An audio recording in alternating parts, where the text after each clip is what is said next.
Pada waktu itu pergilah Yesus ke bukit untuk berdoa, dan semalam-malaman ia berdoa kepada Allah.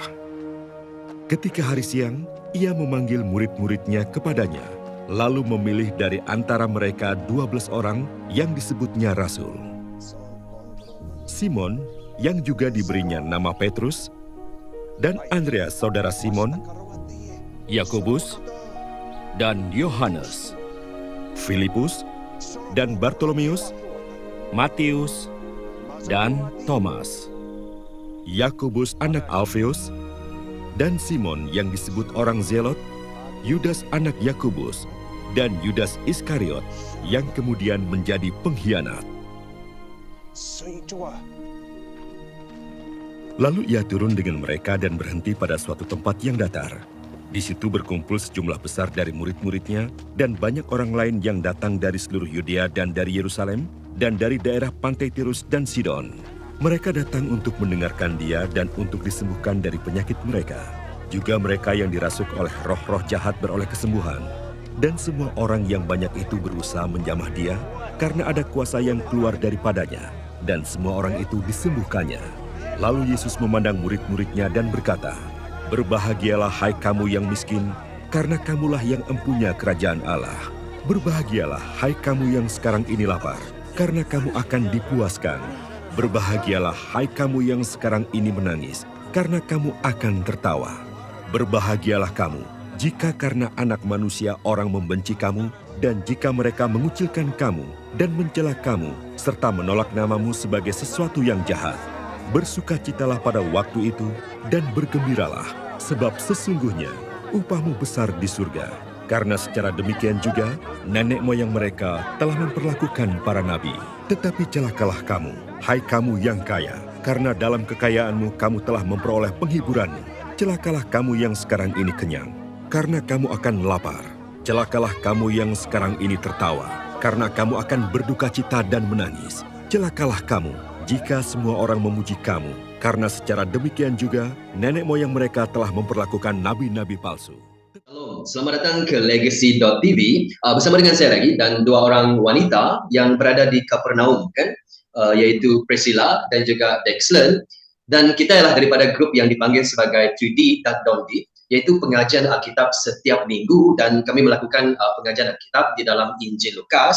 Sebagaimana yang kamu telah tonton dalam video yang lepas, kita melihat daripada setiap bab demi bab dalam Injil Lukas, dan dalam video kali ini kita membincangkannya dengan secara santai-santai. Dan juga kalau kamu ingin mendalami petikan firman dengan lebih dalam lagi, saya akan kongsikan di bawah caption ini, yaitu episode-episode podcast tentang Legacy.tv, di mana ada beberapa petikan yang kita akan perhatikan dalam video ini yang kita mungkin tidak mendalam sangat, dan oleh itu saya sarankan kamu dengar melalui Legacy.tv podcast. Dan mari kita perhatikan dalam episode ini, kita melihat daripada Lukas bab yang ke-6 daripada ayat ke-12 hingga ayat ke-26. Kalau kamu dengar suara saya macam seksi-seksi sikit, itu disebabkan saya menyanyi karaoke sebelum recording. Dan mari kita perhatikan, kalau kita lihat daripada ayat ke-12 hingga ayat ke-16, di mana dikatakan Yesus memilih 12 orang rasulnya, dan ini mungkin perkara yang biasa kita perhatikan lah, kan. Dan untuk itu saya ingin kita mulakan dengan Dex dahulu. Apa yang beberapa pemerhatian kamu apabila Yesus memilih 12 orang rasul ini? Apa yang jauh in as you read or study a bit more tentang passage ini? Dex, mulakan. Okay.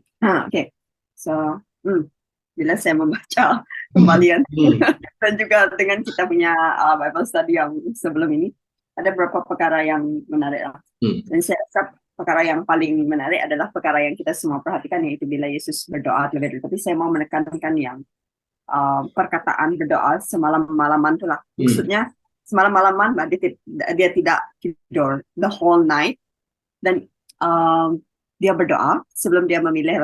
Ini menandakan yang rasul-rasul itu adalah salah satu keputusan yang sangat besar dan sangat penting untuk dia buat nanti. Dan kita melihat betapa dia menyerahkan perkara ini kepada Bapa di syurga.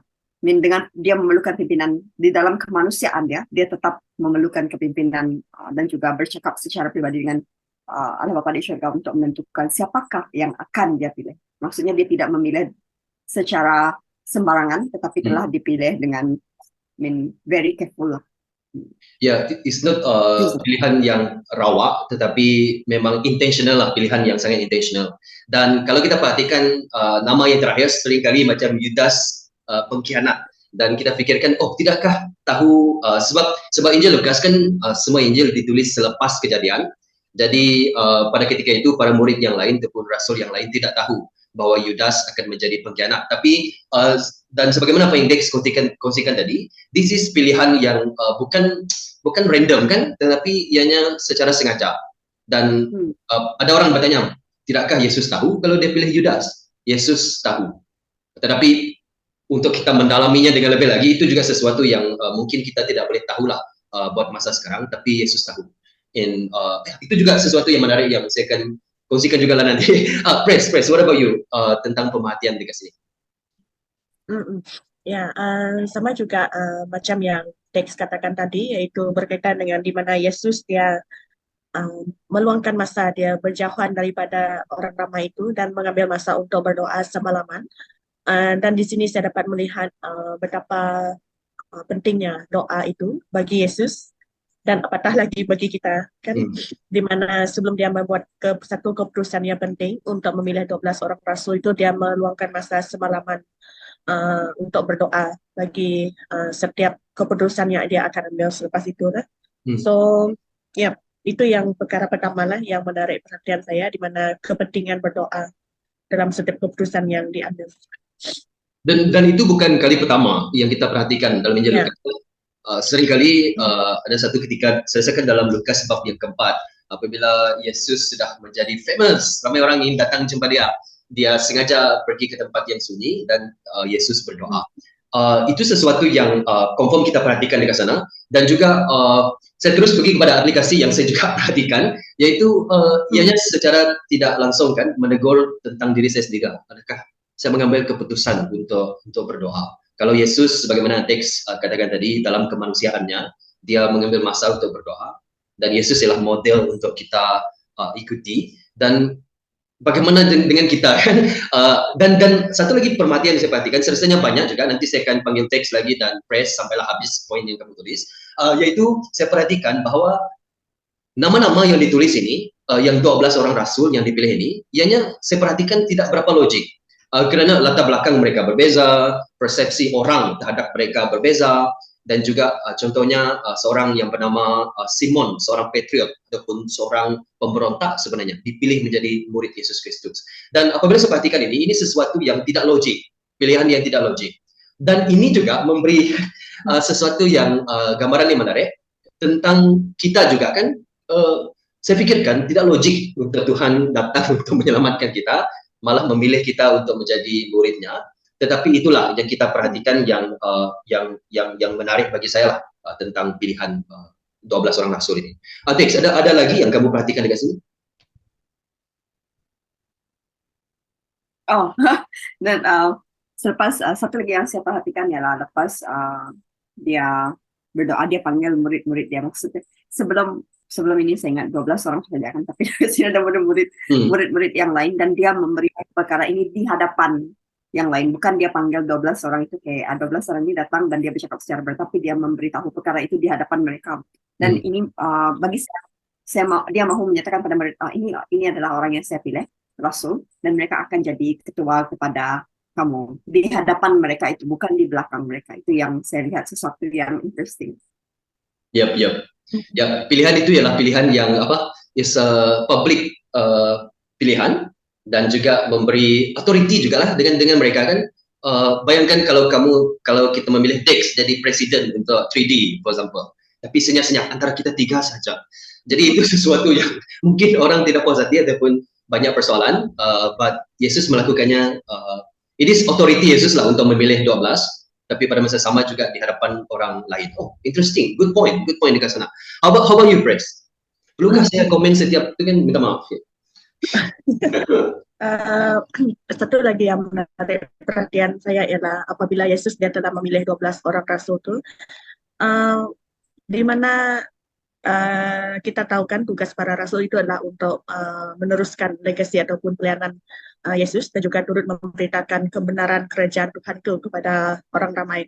Dan pada masa yang sama saya melihat bahwa Tuhan tidak menghantar mereka bersendirian, ada 12 orang mereka. So, di situ kita dapat melihat di mana pertama Tuhan menyertai mereka, dan kedua Tuhan juga turut memberikan ahli-ahli ataupun rekan-rekan yang dapat support mereka dalam pelayanan, yaitu 12 orang. Jadi mereka tidak bersendirian di dalam pelayanan mereka itu. Dan kalau saya memperhatikan dalam perjalanan hidup saya secara pribadi kan, di mana-mana tempat saya pergi, saya dapat melihat yang tidak pernah juga saya berseorang di satu tempat itu. Pasti ada at least seorang yang sudah mengenal Tuhan, yang dapat turut menguatkan iman kita juga. Ya, itu yang ya. Ya, itu ya, it's not solo punya venture kan. It's a, it's a team dynamics. Dan juga saya perhatikan kasih karunia Tuhan, the grace of Jesus yang ditunjukkan di sini ialah semua mereka kecuali seorang diubah kehidupan mereka daripada pengecut, daripada orang yang mungkin tidak dikenali ramai, tapi Yesus memilih mereka, dan ini saya perhatikan sebagai grace, yaitu kasih karunia. Dan kasih karunia juga tidak memaksa untuk orang berubah kan, sebagaimana pilihan yang dipilih oleh Yudas lah. Dan grace juga saya perhatikan bagaimana Yesus memilih orang yang, sebagaimana kalau saya kaitkan dengan poin yang saya kongsikan tadi, yaitu sesuatu yang pilihan yang tidak logik, malah pilihan yang layakkah mereka dipilih. Tetapi itu ialah pilihan yang ditunjukkan oleh Yesus, menunjukkan kasih kurnia itu yang even pada masa sekarang pun kalau orang fikir pasal sekarang kan ada konflik antara Israel, Palestin dan sebagainya, dan orang bertanya, oh kenapa orang Israel ni, kan mereka jahat, kenapa Tuhan memilih mereka? Sebenarnya the main point, kerana mereka tidak baguslah Tuhan memilih mereka, kerana daripada sana kasih kurnia Tuhan itu terselah lebih lagi. Kalau dia pilih orang yang layak, macam beberapa orang yang merasakan diri mereka layak, jadi tidak ada kasih kurnia, tidak terselah. Tapi kalau memilih orang yang tidak layak ataupun diperhatikan sebagai tidak logik dan sebagainya, kasih kurnia Tuhan itu terselah. Dan di sini saya melihat the grace of Jesus memang ditunjukkan. Dan satu lagi poin yang saya perhatikan dari sini, nanti saya tanya lagi, ini ada poin, yaitu memang tidak lain tidak bukan apabila Yesus memilih 12 orang rasul, itu menunjukkan ada pembaharuan yang terjadi. Kalau dalam perjanjian lama, 12 suku menunjukkan under Moses sebagai pemimpin, dia menunjukkan the old covenant. Tapi sekarang kita melihat the new covenant under Yesus Kristus, sesuatu baru yang terjadi. This is something new yang Yesus ingin kenalkan. Ada apa-apa lagi daripada Dex dan juga Pres sebelum kita pergi pada soalan yang kedua? Ya, saya pun tak ada. Ya, oke, untuk soalan kedua saya mau tanya Pres, oke? Berubah sedikit daripada plan tadi. Dan apabila kita perhatikan ayat yang ke-17 hingga ayat yang ke-26, kita perhatikan ramai orang yang datang bertemu dengan Yesus, dan Yesus melakukan banyak mukjizat, menyembuhkan mereka, mengusir roh jahat dan sebagainya. Kemudian Yesus berfirman kepada orang ramai. Dan di sini kita fikirkan apabila Yesus berfirman kepada orang ramai, apabila kita membaca petikan ini, apakah berasa perasaan dan pikiran orang pada ketika itu apabila Yesus menyatakan contohnya, diberkatilah kamu yang miskin, dan dia berkata malangnya kamu yang kaya, dan seterusnya. What do you think reception yang mereka dapat pada ketika itu? Ya, bagi saya di sini saya dapat melihat dua perasaan ataupun apa yang bermain dalam pikiran orang ramai itu. Pertama, saya melihat daripada sudut orang yang berkeperluan untuk mendengar firman Tuhan, yaitu orang yang memerlukan pengharapan di dalam melalui firman yang telah disampaikan oleh Yesus. Semestinya mereka akan beroleh encouragement ataupun terdorong untuk mengenal siapakah Yesus itu yang telah menyampaikan firman sedemikian kepada mereka. However, bagi mereka yang merasakan mereka tidak berkeperluan untuk mendengar firman Tuhan itu, mereka akan rasa macam mungkin akan merasa tersinggung dengan apa yang Yesus telah katakan itu, dan akan turut mempersoalkan juga. So, ini mungkin akan terjadilah dalam pikiran orang ramai pada waktu itu yang telah mendengar firman yang telah disampaikan oleh Yesus. Sekarang hujan sangat lebat, jadi ya.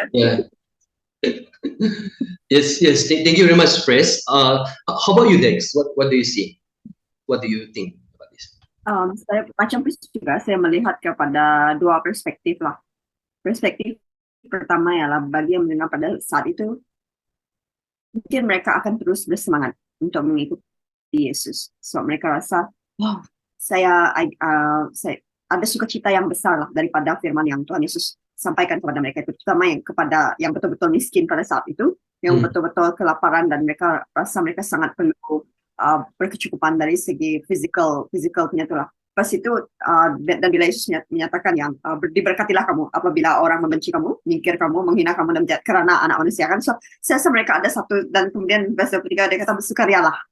Jadi dekat situ mereka ada satu perasaan yang ada perasaan yang sangat berkobar-kobar lah, bersemangat untuk terus mengikuti Yesus. Tetapi sebaliknya pula bagi mereka yang merasa macam prinsip tadi, merasa tersinggung kan, mungkin mereka akan meninggalkan Yesus dan tidak lagi menjadi pengikut Yesus. Itu yang saya rasakan ada dua contradiction dekat situ. So firman yang sama akan didengar oleh orang yang berbeza keperluan, dan sama ada mereka terima ataupun merasa tersinggung lah, sebagaimana yang kamu katakan tadi kan. Dan saya juga perhatikan apabila orang yang datang kepada Yesus adalah mereka yang dirasuki oleh roh jahat, mereka yang berpenyakit dan sebagainya, itulah golongan yang marginalized. Itu orang yang selalunya dipinggirkan ataupun dijauhi. Dan apabila Yesus menyatakan tentang diberkatilah kamu yang miskin, dan ini memberi gambaran kepada mereka yang actually Jesus is for us. Dia melihat kami. Dan juga Yesus, ayat memberkati is blessed, ataupun sesuatu yang sangat seperti diberkatilah kamu. Kita terbiasa dengan ayat diberkati dan menjadi salam yang biasa, tapi sebenarnya diberkati, blessed are you, berbahagialah, itu adalah sesuatu yang sangat besar. Dan ianya ditujukan kepada mereka pada ketika itu. Dan saya merasakan bahwa apabila Yesus berkata begini, mereka mungkin berpikir, Jesus is one of us. Yesus melihat kami. Dan rupanya Tuhan datang untuk kami. Dan kalau mereka melihat Yesus sebagai hanya nabi kan, Tuhan telah mengutus nabi yang mengenali kami, tahu kami, melihat kami.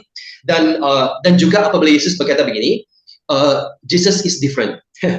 Jesus is different daripada sebelum ini. Mungkin mereka digunakan. Selalunya orang kan menggunakan orang miskin kan, sampai sekarang pun menggunakan undi orang miskin lah dan sebagainya, dan bermain-main dengan ekonomi dan sebagainya. Tapi Yesus tidak, He's different. Dia tidak mengambil kesempatan atas keperluan orang, malah Yesus berkata diberkatilah. Dan juga saya perhatikan bahwa Yesus juga bukan hanya mengatakan berkat, tapi malangnya kamu. Dan someone need to voice out this. Dan Yesuslah someone yang voice out the injustice yang happen during that time. Ya, ada lagging sikit untuk video ini. Bagaimana dengan Dex? Is there any other things yang kamu observe dekat sana? Dan satu lagi yang saya observe ialah mungkin mereka ada persoalan kan, terutama bagi yang tengah kelaparan. So mungkin mereka ada question yang, kankah saya kenyang every day bila Tuhan berkata diberkatilah kamu yang lapar sekarang karena kamu akan dipuaskan. Misalnya dipuaskan bagi mereka yang memahami ini dari segi konteks, dipuaskan dari makanan, ada kekenyangan yang mencukupkan. So mereka saya akan dipenuhi setiap hari dan tidak akan kebeluran lagi. Mungkin itu salah satu persoalan di dalam pikiran mereka lah. Itu yang saya rasakan. Okay, thank you very much. How about Dex? Dex pula, Dex lagi, Press. Ya, mungkin juga ada yang datang itu sebab saya percayakan dalam kalangan banyak orang yang datang tuh ada orang yang sangat haus akan kebenaran, ada orang yang sangat ingin mengenali siapakah Yesus itu. Dan kalau kita melihat dalam ayat yang ke-26 itu, mana malangnya kamu apabila kamu dipuji semua orang, karena demikian juga perbuatan nenek moyang mereka kepada nabi-nabi palsu. So it's like Yesus ini dia was calling out apa yang tidak benar yang berlaku dalam kalangan mereka. So jadi mungkin apa yang Yesus telah firmankan ini sedikit sebanyak mendatangkan teguran dan juga menyentuh hati mereka supaya mereka macam menilai kembali apa yang telah dilakukan oleh mereka sebelum ini dan berpaling kepada Tuhan yang benar itu. Ya, yes. Dan kita juga perhatikan bahwa dalam khutbah Yesus ini yang dimulakan dengan diberkatilah dan malangnya, itu sesuatu yang nampak senang untuk difahami, tapi sebenarnya ianya lebih mendalam lagi daripada itu kan. Dan sebagaimana kalau kita perhatikan apabila Yesus memberitakan tentang ibarat, ibarat yang sesuatu yang mudah untuk dipahami sebenarnya. Tapi tidak juga, ada orang yang tidak juga paham. Jadi dengan berkata begini, mungkin mereka, oh ada sesuatu yang indah tentang apa yang Yesus sampaikan, tapi mungkin juga mereka tidak mendalaminya dengan dalam lagi. Dan dengan berfirman begini, seolah-olah Yesus memberi filter lah kepada orang yang datang kepada Yesus hanya untuk disembuhkan, ataupun datang kepada dia untuk benar-benar mengikuti Yesus.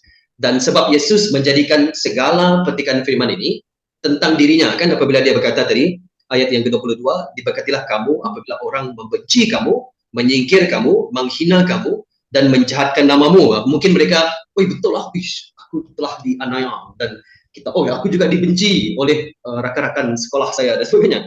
Tapi Yesus berkata, kerana anak manusia.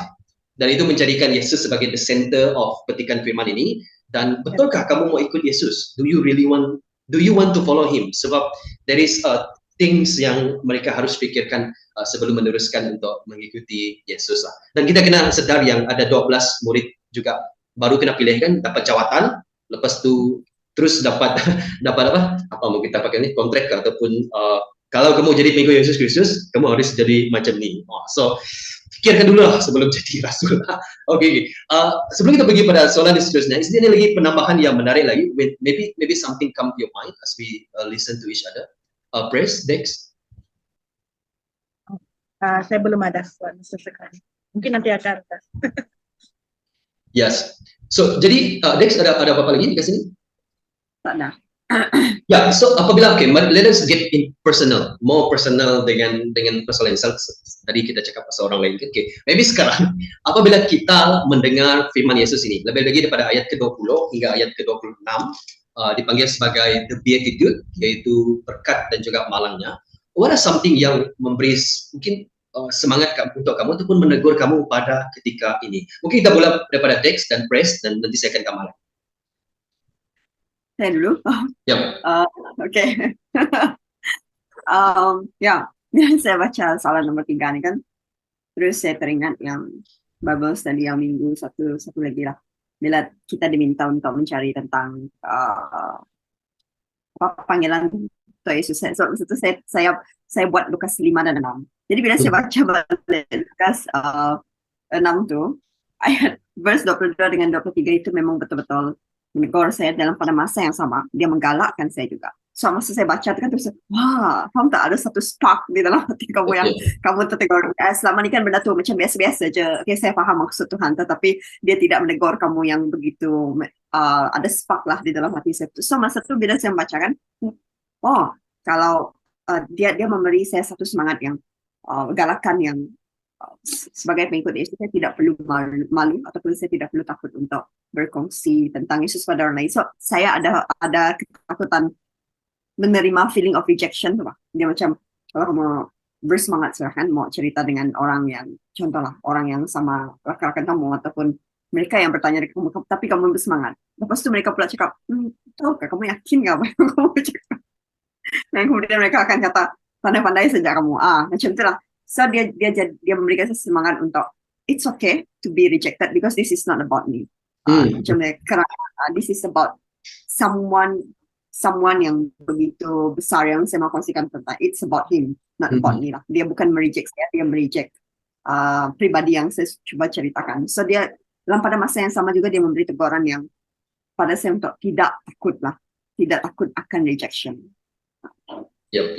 Okay, itu daripada saya. Nanti gimana tahu pergi pada Press. Bagaimana dengan Press? Wow, menarik. Thank you very much, Dex. Ya. Ya, secara pribadi saya melihat bahwa ayat di dalam ayat 6:20 hingga 26 ini menggalakkan dan juga pada yang saya sama juga turut mendatangkan teguran. Di mana secara keseluruhan dalam ayat ini kita melihat bahwa di dalam Yesus sudah semestinya kita ada pengharapan. Dan dalam pengharapan itu kan sama ada kita miskin secara rohani ataupun kita miskin secara lahiriah macam tu. Either way, di dalam Yesus kita akan menemukan satu pengharapan. Dan pengharapan itu bukan sesuatu yang abstrak macam tu, tetapi ianya sesuatu yang reality. Dan Tuhan kita tahu kan, Tuhan memang menjanjikan berkat bagi orang yang berharap kepadanya. Tapi ada beberapa, saya tidak katakan ini syarat, tetapi apa yang Tuhan katakan ialah pertama, untuk kita mencari dulu kerajaan Tuhan, barulah yang lain itu akan ditambahkan kepada kita, which is kita perlu acknowledge Tuhan itu dahulu, dan seterusnya kita serahkan kepada Tuhan lah untuk dia bertindak. Dan it's a good thing juga bila kita berdoa agar Tuhan memberikan kita sesuatu, contohnya agar kita berjaya dalam pelajaran kita mungkin, ataupun dalam kerjaya kita, for us to acknowledge bahwa at the end of the day, even Yesus pun dia berdoa supaya kehendak Tuhan yang terjadi. Sama juga dengan kita. Kita maukan berkat, tetapi pada masa yang sama juga biarlah apa yang Tuhan berikan itu menjadikan kita lebih semakin bertumbuh di dalam Tuhan, dan bukannya semata-mata memberikan kita kesenangan yang akhirnya membuatkan kita reka. So itu yang bila saya baca balikkan, itu yang macam bermain-main ataupun yang saya pikirkan sepanjang petang ini tadi. Terngiang-ngiang, itu kak ayat terngiang-ngiang. Ya, terngiang-ngiang. Ya. Dan bagi saya apabila saya perhatikan tentang petikan ini, saya rasakan in some sense ada juga mungkin tidak tercap amin dalam apa yang kamu kongsikan tadi, yaitu saya perhatikan bahwa pada mulanya apabila saya membaca petikan ini, saya habis baca dan yes, saya habis baca firman kan, macam itulah kan. Tetapi apabila dibuat renungan dan juga melalui podcast dan juga Bible study kita, apabila dibaca dengan slowly dan cuba untuk memahaminya, dan saya mendapati bahwa setiap kategori ini daripada ayat ke-20 sampai ayat ke-26 diberkatilah, kemudian banyak beberapa 7 kan, diberkatilah dan malangnya dan sebagainya. Saya mendapati bahwa kalau kita merendahkan diri, kita pasti akan melihat diri kita in either way. Maksudnya, ianya contohnya kalau tentang miskin, diberkatilah kamu yang miskin, kerana kamulah yang mempunyai kerajaan Allah, dalam Matius yang miskin rohani dan sebagainya. Dan ianya kalau kita ada kerendahan hati yang mendapati bahwa oh, saya tidak ada apa-apa di hadapan orang ramai, di hadapan Tuhan tidak ada apa-apa, dan kita diberkati. Nah, kalau kita melihatnya dengan merendahkan diri, oh baru nampak diri dekat sana. Dan pada masa sama juga, kalau kita tidak merendahkan diri dan kita, contohnya malangnya kamu yang sekarang tertawa karena kamu akan menangis dan meratap kelak. Dan itulah ketawa yang tidak mengingatkan anything about godliness, tidak mengingatkan tentang Tuhan. Dan oh, bukankah saya dulu pernah begitu? Hanya sukacita di dalam dunia ini tanpa mengingatkan Tuhan. Dan dengan itu kita boleh membaca petikan ini dan meletakkan diri kita di sana only if kita merendahkan diri. Ya, itu yang saya perhatikan. Dan apabila kita merendahkan diri, kamu somehow kamu boleh meletakkan diri kamu dekat kategori manalah keadaan kamu sekarang lah. Dan itu yang apabila saya baca sekali lagi, apabila hanya mendengar saja untuk mendapatkan maklumat, saya rasakan I cannot relate to the word of God. Tapi apabila mana saya pada ketika ini, di mana hubungan saya dengan Tuhan pada ketika ini, then it bring me into the word of God lah. Dan itu yang menegur, sebab apabila saya melihat list malang tu, saya juga pernah begitu, sedang begitu, dan ianya juga menggalakkan saya kerana diberkatilah orang yang mengingatkan Tuhan, datang kepada Tuhan. Itu yang saya dapat. Okay, mari kita go one round lagi. Praise, is there any penambahan lagi dekat sini, Dex? Oh, ya, terima kasih. Saya belum ada. Mungkin Dex ada? Ya. Well, Brother Richard dengan sharing tadi ada, saya ingat lagi soalan yang saya tanya sebelum ini. Itu soalan yang saya tanya juga masa saya baca petikan, soalan yang dimana kalau saya lapar, adakah saya akan dikenyangkan everyday kan? Terus bila saya berpikir 6 kali itu kan, dia macam kalau saya lapar dan saya dikenyangkan, saya dipuaskan. Apa puas maksud saya? I mean, physically puas pada saat ini, ataupun hanya pada saat ini saya physically puas, ataupun dipuaskan selama-lamanya. I mean, not in terms of foods lah. Kalau in terms of physical maksudnya sekarang lah. Tapi kalau in terms of spiritual, kalau mahu dipuaskan in terms of spiritual selama-lamanya, that means saya kena mengikuti Yesus, pribadi Yesus itu sendiri lah. So saya berpikir kan, oh selama ini pun saya pernah merasakannya, oh saya kenyang, sudah lama tak kenyang ya. Sukacita kenyang, lepas itu paring, lepas itu buat yang lepas itu melakukan segala perkara yang sampai kadang-kadang tuh lupa untuk mengucap syukur kepada apa yang Tuhan telah berikan dan sediakan. Kan bila masa kita tidak berkecukupan, contohlah masa zaman belajar dulu, pandai pula berdoa dekat Tuhan kan, saya mahu sentiasa dicukupkan, terutama dari segi makanan kan. Tetapi bila masa berada di dalam kekenyangan itu, dekat situ saya reflect yang, oh kalau keinginan saya adalah untuk dipuaskan secara physically food, maksudnya kepuasan saya hanya pada saat itu. Tapi kalau keinginan saya untuk dipenuhi, sentiasa dipenuhkan, it means every day saya akan merasa kelaparan. Sebab saya juga perlu belajar untuk sentiasa lapar lah. Tidak pernah cukup dengan apa yang saya baca dan apa yang kita pelajari. So every time saya masakan diri sendiri, every time saya membaca kembali kan, ada saja benda yang tidak cukup. Itu menegur saya untuk tidak pernah berasa kenyang dengan firman Tuhan. Tidak pernah merasa ini saja sudah cukup lah, tak perlu lagi, tak perlu lagi saya baca. Sudah habis saya baca Alkitab ni, sudah stop sini ya. So ia menegur saya untuk keep on merasa lapar. Mengenali pribadi Yesus itu lebih lagi. Ya, disebabkan relationship with God is not something yang static kan.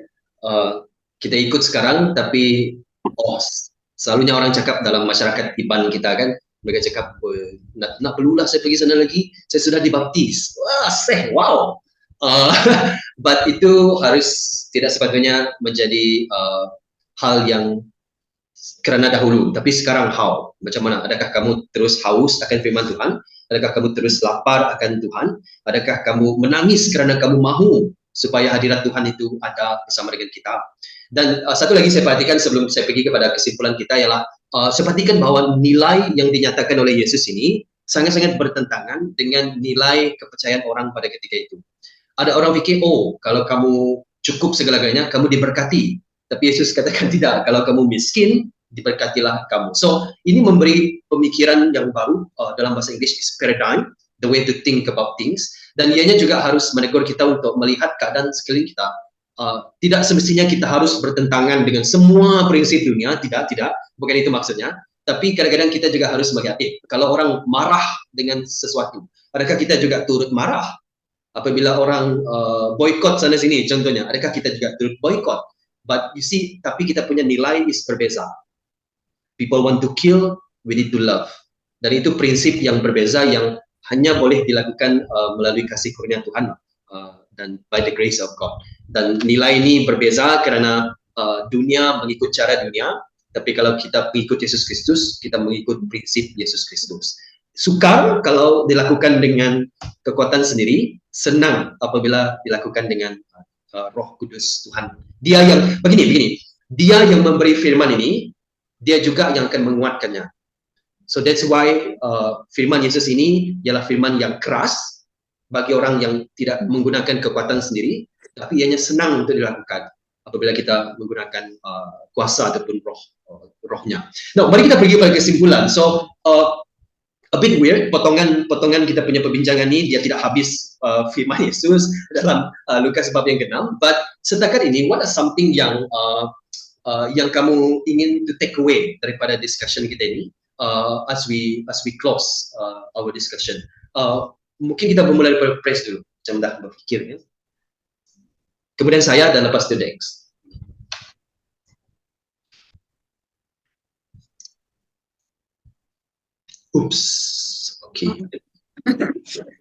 Saya akan di mana Yesus memandang murid-muridnya lalu berkata, dan seterusnya Yesus firmankan tentang yang telah kita bincangkan tadi, which mean apabila Yesus memandang murid-muridnya sambil dia menyampaikan firman itu, ianya sangat bersifat personal, bermaksud ianya sangat penting.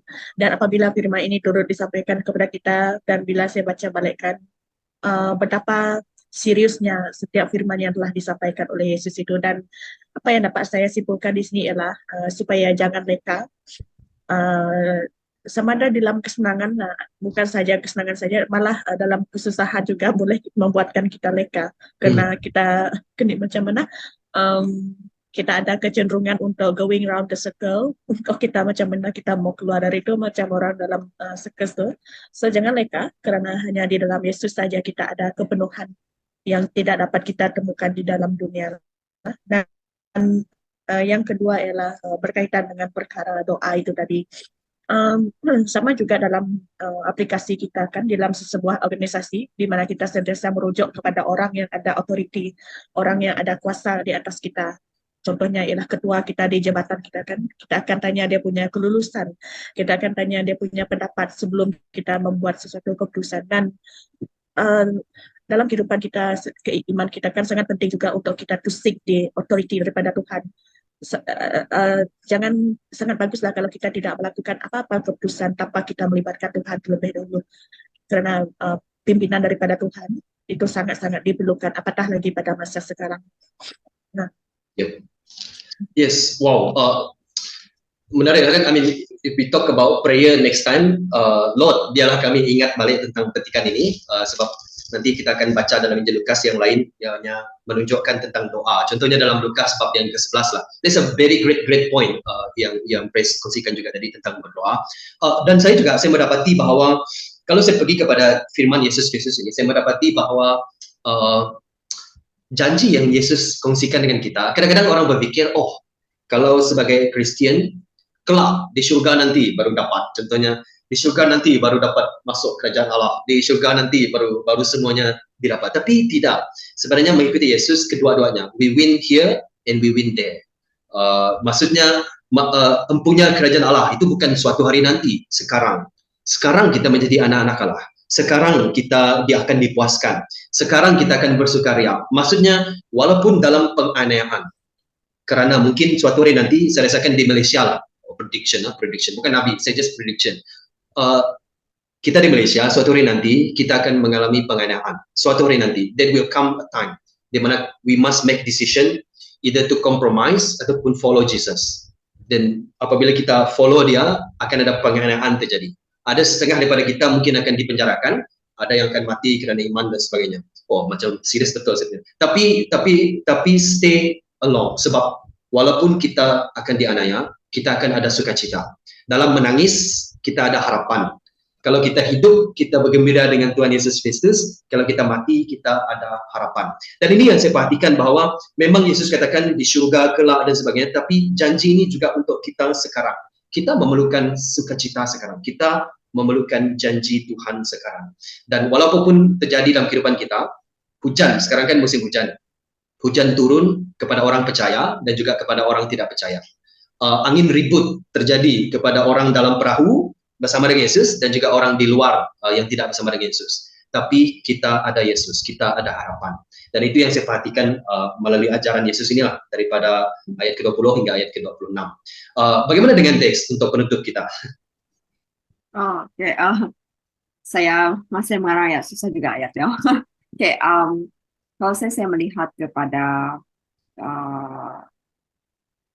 dia lebih kepada centered ya, my thoughts saya terutamanya sepatutnya lebih center kepada more centered dia kepada Yesus itu sendiri lah. So saya melihat di sini kan everything, contohnya macam di dalam pemilihan Rasul itu, kalau kita lihat Yesus memilih orang-orang yang sangat kalau macam berada cakap lah, kalau ikut pemikiran kita tak patut kan, tidak layak. Kenapa dia tidak pilih raja? Kenapa dia tidak pilih orang yang sudah dikenali, orang yang baik, orang yang imam-imam lah. Tetapi disebabkan oleh he is able to change someone. I mean, he is the man center di sini yang akan merubah mereka ini oleh kasih karunia dia sendiri, dan juga melihat kepada verse itu kan, semuanya kerana dia. Kita ditolak kerana dia, mereka akan ditolak kerana dia. Everything is about him. So sekarang dia the end closing pada hari ini adalah untuk saya juga melihat kepada dia terlebih dahulu. I mean, the center is towards him. Yep. Thank you very much Dex dan juga Pres for this discussion. Dan dalam minggu depan kita akan melihat ajaran yang agak mencabar, tetapi sebagaimana yang Dex juga kongsikan tadi, Yesus ialah the center. Kalau Yesus ada, we can. Contohnya, mengasihilah musuhmu. Minggu depan kita akan bincangkannya. Dan kalau video ini memberkati kamu, dan juga kalau kamu ingin mengetahui dengan lebih lagi tentang petikan ini, saya sarankan sekali lagi untuk mendengar episode podcast di dekat caption yang di bawah. Dan sehingga kita berjumpa lagi dalam episode yang akan datang, dan kita akan melihat ajaran Yesus lebih lagi dalam Lukas bab yang ke-6. Sehingga kita berjumpa lagi. Goodbye Pres dan juga Dex. Dari Kapernaum kan? Bye-bye.